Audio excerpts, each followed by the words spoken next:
প্রিয় এলাকাবাসী, বিজয়ের মাস, স্বাধীনতার মাস, মহান স্বাধীনতা দিবস উপলক্ষে আগামীকাল 26শে মার্চের প্রোগ্রামটি আমি আজকে আপনাদের এখানে করছি। দাউদকান্দি মেঘনা প্রোগ্রাম হিসেবে আজকে এখানে এসেছি।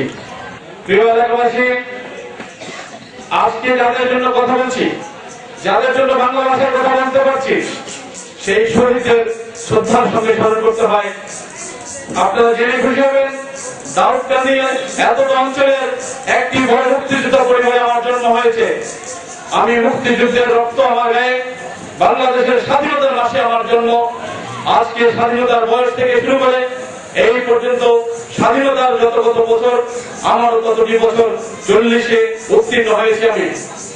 তাই বলতে চাই, আমি এখন মধ্যবয়সী যুবক, মধ্যবয়সী একজন পুরুষ, সক্ষম পুরুষ হিসাবে প্রমাণ দিতে চাই, আপনাদের পাশে দাঁড়াতে চাই, আপনাদের দায়িত্ব নিতে চাই। প্রিয় এলাকাবাসী, সেই সব শহীদদের প্রতি গভীর শ্রদ্ধা নিবেদন করে আজকে আমার বক্তব্য শুরু করছি। বর্তমানে বাংলাদেশের মহাজোট সরকার বিরাজমান। জাতীয় পার্টি এবং আওয়ামী লীগের ঐক্যবদ্ধ সরকারে একটি মহাজোট গঠনের মাধ্যমে নির্বাচন হয়েছে। নির্বাচনের কথা ছিল মহাজোটের সরকার হবে, কিন্তু নির্বাচনের পর আমরা দেখতে পেলাম যে জাতীয় পার্টির একজন মাত্র সদস্যকে সরকারে নেওয়া হয়েছে। কথা ছিল আমাদের নেতা হোসেন মোহাম্মদ এরশাদকে দেশের রাষ্ট্রপতি করা হবে। কথা ছিল আসন অনুপাতে আমার নেতাকে মন্ত্রিসভায় স্থান দেওয়া হবে, মন্ত্রিত্বের ভাগ দেওয়া হবে। আমরা বঞ্চিত হয়েছি। আজকে অভিযোগ করতে আসিনি, শুধু জানিয়ে রাখতে চাই, আপনারা তার জবাব দিবেন। আগামী দিনে আমরা যেন সুস্পষ্ট বিচার পাই। প্রিয় এলাকাবাসী, আপনাদের সন্তান হিসেবে আমি আজকে আপনাদেরকে ধন্যবাদ দিতে চাই। মহাজোটের, যদিও আমি জাতীয় পার্টি ব্যানারের প্রোগ্রামটি করেছি, মহাজোটের ব্যানারে নয়, তারপরেও মহাজোটের নেতারা এখানে এসেছেন। আমি কৃতজ্ঞ তাদের কাছে, কৃতজ্ঞ সকল মুক্তিযোদ্ধাদের প্রতি, কৃতজ্ঞ সকল সরকার সমর্থক সদস্যদের প্রতি, সবাইকে আমার সশ্রদ্ধ সালাম হল। প্রিয় এলাকাবাসী, আমি শুধু বলতে চাই, এই এলাকাটি এক সময় এই 3টি ইউনিয়ন কেন মরুভূমি বলেছিলাম, এখানে আমি একটি গাছ লাগাতে এসেছি। এই গাছটিতে আপনারা পানি ঢালবেন। এই শহীদ 1992 সালে হায়দ্রাবাদে যখন আমাদের উপর অত্যাচারের তীব্রতা চালানো হতো, যখন এরশাদ সাহেবের নাম বলে 5 জন লোক ঢাকা একত্রিত হলে 50 জন পুলিশ গেলে দেওয়া হতো, 200 সন্ত্রাসী 100 সন্ত্রাসী গেলে দেওয়া হতো। সেই সময় হায়দ্রাবাদ 1992 সালে একটি সমাবেশে গিয়ে আমি এই ছেলেটিকে দেখেছি। আমি যখন ছাত্র রাজনীতি করি, জানের ভয়ে আমরাও পালিয়ে গিয়েছি। সেদিন এই ছেলেটি বুকে পিঠে লিখেছে, এরশাদের মুক্তি চাই বলে, এরশাদের ছবিটা নিয়ে এরশাদের মুক্তি চেয়েছে। আল্লাহ তাআলার কাছে অশেষ মেহরবানি, এই আমার এলাকার এই সন্তানটিকে আল্লাহ তাআলা বাঁচিয়ে রেখেছেন।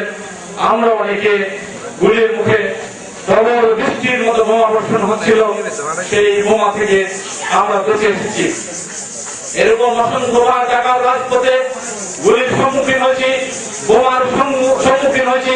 কয়লা যেমন পুড়লে, কাঠ যেমন পুড়লে আঙ্গার হয়ে যায়, কয়লা হয়ে যায়, আমরাও রাজনীতিতে বৃষ্টি, কাদা, ঝড়, ঝাপটা, সরকারি দলের অত্যাচার, নির্যাতন সকল সহ্য করে দীর্ঘ 20 বছর হোসেন মোহাম্মদ এরশাদের মুক্তি চাই, মুক্তি চাই বলতে বলতে হোসেন মোহাম্মদ এরশাদের দলের দায়িত্ব এই দাউদকান্দি মেঘনা অঞ্চলে নেওয়া দুঃসাহসে গেছি।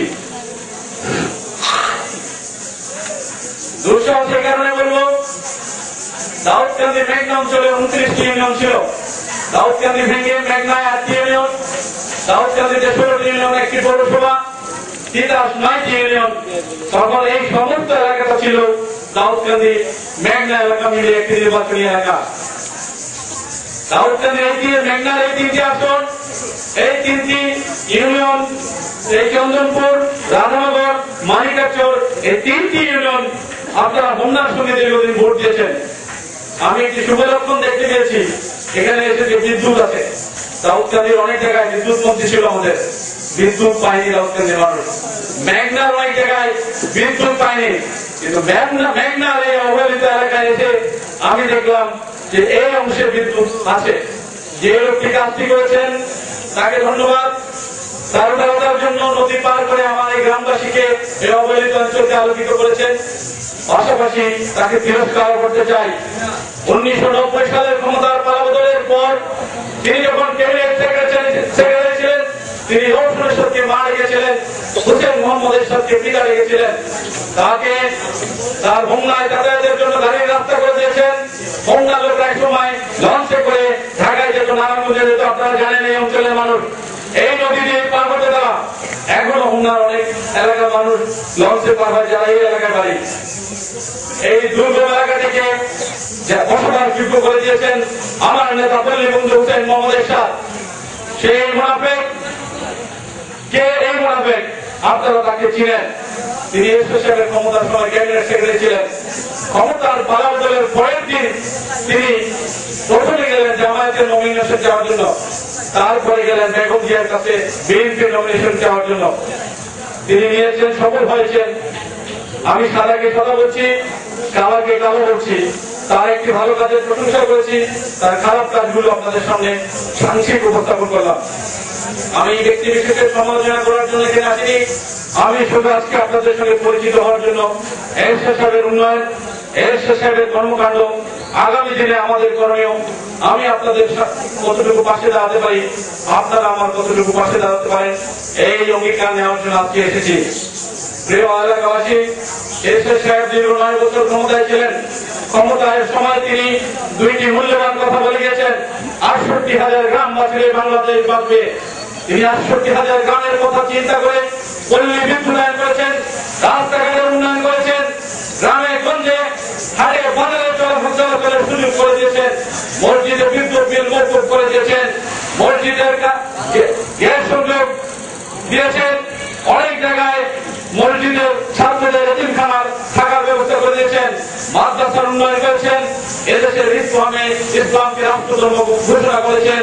সৌদি আরব থেকে টিভি ক্যামেরা ভাড়া করে তখন ভিডিও করা নিষেধ ছিল সৌদি বাদশার অনুমতি নিয়ে। বাংলাদেশে এখন যে আজানগুলো টিভিতে প্রচারিত হয়, সৌদি আরব থেকে সেই আজানগুলো আমার নেতা হোসেন মোহাম্মদ এরশাদ ধারণ করে এনে বাংলাদেশের মানুষকে আজানের সময় শোনাতেন। মানুষ সেই আজানের ধ্বনি শুনে ঘরে ঘরে শুনে মসজিদে যেত, নামাজ পড়তো। সেই মানুষটিকে আল্লাহ তাআলা নিশ্চয়ই কিছু ভালো কাজের জন্য বাঁচিয়ে রেখেছে। সেই মানুষটি আরেকটি কাজ করেছেন, বলেছেন মুক্তিযোদ্ধারা সর্বকালের সর্বশ্রেষ্ঠ সন্তান। মুক্তিযোদ্ধাদেরকে যারা এই দেশকে স্বাধীন করেছে, যাদের কল্যাণে আমরা একটি আলাদা ভূখণ্ড পেয়েছি, আলাদা মানচিত্র পেয়েছি, পতাকা পেয়েছি, আজকে আমরা যারা বড় বড় কথা বলি, আজকে সেই মুক্তিযোদ্ধাদেরকে আমরা কতটুকু স্বীকৃতি দিতে পেরেছি জানি না, মহাজোট সরকার কতটুকু সম্মান দিয়েছে জানি না। আমার নেতা হোসেন মোহাম্মদ এরশাদ তার সময় কিন্তু মুক্তিযোদ্ধাদেরকে সম্মানিত করেছে, ভাতা দেওয়া শুরু করেছে, তাদেরকে গুরুত্ব ভাতা দেওয়া শুরু করেছে, মুক্তিযোদ্ধাদেরকে পুনর্বাসিত করার ব্যবস্থা করেছে।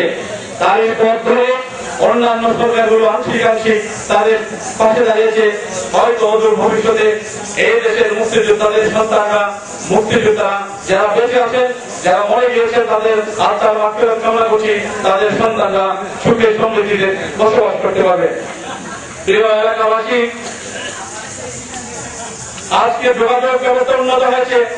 সারা বাংলাদেশের এক জায়গা থেকে আরেক জায়গায় আমরা দৌড়ে চলে যেতে পারি।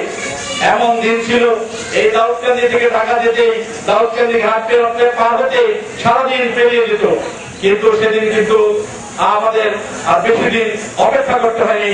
হোসেন মোহাম্মদ এরশাদ মেঘনা নদীর মতো নদীতে দুঃসাহসিক একটি ব্রিজ করে দিয়ে গেছেন, দাউদকান্দিতে একটি ব্রিজ করে দিয়ে গেছেন। যমুনা সেতুর ভিত্তিপ্রস্তর স্থাপন করে শতকরা 60% কাজ তিনি সম্পাদন করে দিয়ে গেছেন। তিনি অর্থ, আমরা যারা সিনেমা দেখতাম, সিনেমার টিকিটের মাধ্যমেও ছাড় দিয়েছেন। সরকারি কর্মকর্তা কর্মচারীরা টাকা দিয়েছেন। সারা দেশের মানুষকে একত্রিত করে এই যমুনা সেতু করেছেন। যমুনা সেতুর রূপকার হোসেন মোহাম্মদ এরশাদ, যমুনা সেতুর প্রস্তাবক হোসেন মোহাম্মদ এরশাদ, যমুনা ভিত্তিপ্রস্তর দিয়েছেন হোসেন মোহাম্মদ এরশাদ। কিন্তু যমুনা সেতু যখন উদ্বোধন হয়, তিনি কিন্তু দাওয়াত পাননি। তৎকালীন সরকারের সময় তিনি কিন্তু অতিথির কাতারে দাওয়াত পাননি। কথাটি আপনারা জেনে রাখুন। প্রিয় এলাকাবাসী, আজকে বেকার সমস্যায় আমরা দিশেহারা হয়ে গেছি। জাতীয় পার্টি সরকারের আমলে কর্মসংস্থান হয়েছিল, ঘরে ঘরে কর্মসংস্থানের সুযোগ সৃষ্টি হয়েছিল। প্রচুর বিদেশে আজকে যারা সৌদি আরব, মালয়েশিয়া, বিভিন্ন দেশে বসবাস করছে, আমাদের দেশের ফরেন কারেন্সি আসছে। আমাদের দেশে একসময় পাট বিক্রি করে বিদেশি টাকা আসতো, চিংড়ি বিক্রি করে বিদেশি টাকা আসতো। আজকে গার্মেন্টস পণ্য এবং বিদেশে আমাদের ছেলেরা গিয়ে ফরেন কারেন্সি আসছে। এই দুইটি খাত কিন্তু আমাদেরকে বাঁচিয়ে রেখেছে।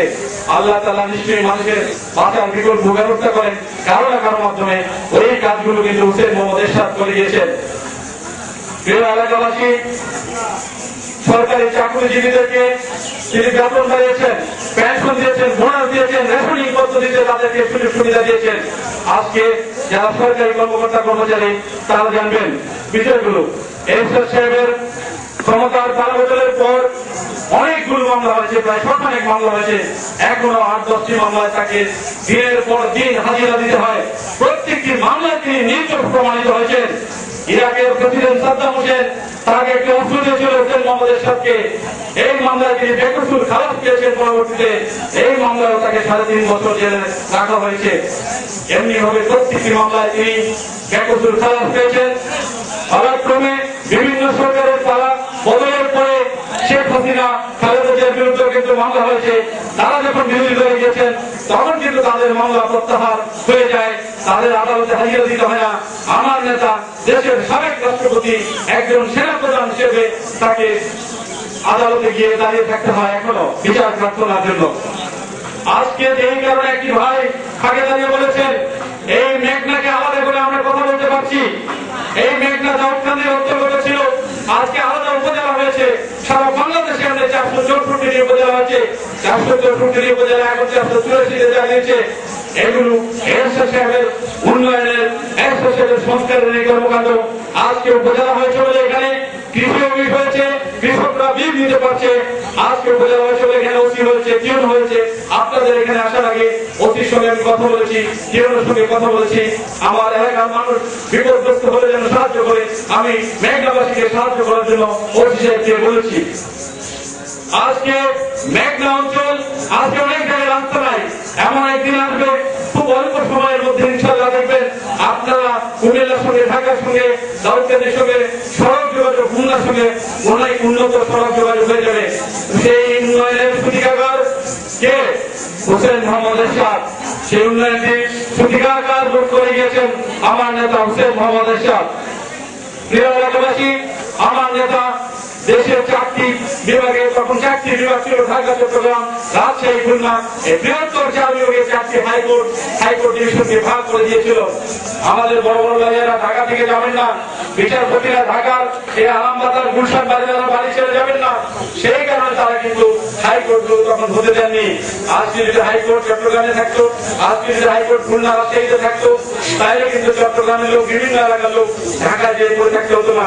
তাদেরকে বিভিন্ন রকম ভোগান্তির শিকার হতে হতো না। দিনের পর দিন, মাসের পর মাস উপজেলার বিচার ব্যবস্থা ছিল, সেই বিচার ব্যবস্থাটি থাকে।